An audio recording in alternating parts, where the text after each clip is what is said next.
Omurukiko rw'abakuru ku rw'Minisitiri by'amagara na n'obusinga bwa Ruwenzori orubira hari hoteli ya Ruwenzori International Hotel eri kushangwa muri town ya Kasese.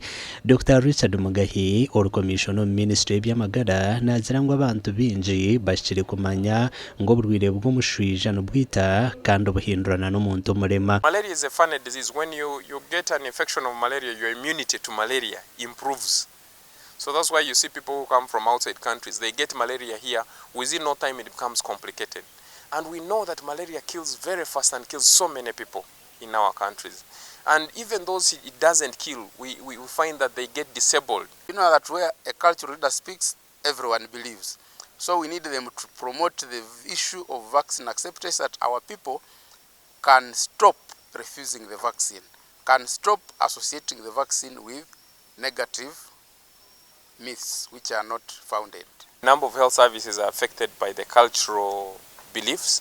So when you work with cultural leaders, when you sensitize them and they are aware, they are able to take this information to the grassroots or the community people where they live.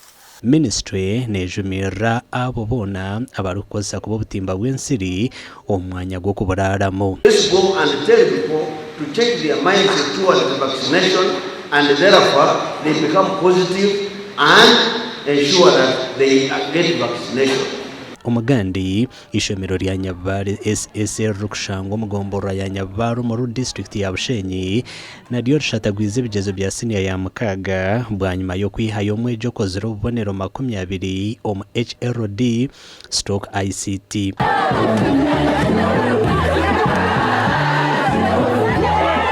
Kabale sekendwe n'amazimero nehindukaho ahabukuba tutungire abashomesa abino mujinya kugira ngo bashikisa abana kugira ngo ishomero barteko umuteka twatunga abana b'emico mirungi bakura bakoraje tutereze kishane kugira ngo abana babine emico mirungi na administration supportingire staff na n'obukiko bwono bwa board na PTA kiretera twayorekera umuhando murungi. Abantu bagira ngo Nyabare yireka rugaho hato bari omushure nsya eyo kisajja bezi ngo ahabwo kuba burucumwe bakachitaha mu stadi.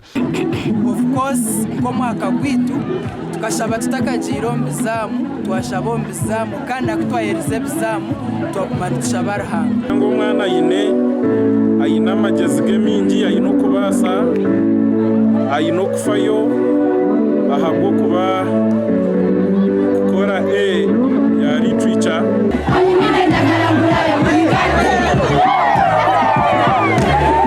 Abeji batano babire bino boneri 19 dero 11 bino boneri 18 amakuru agagasha kwa Gilbert Mahanguzi na Michael atwachire.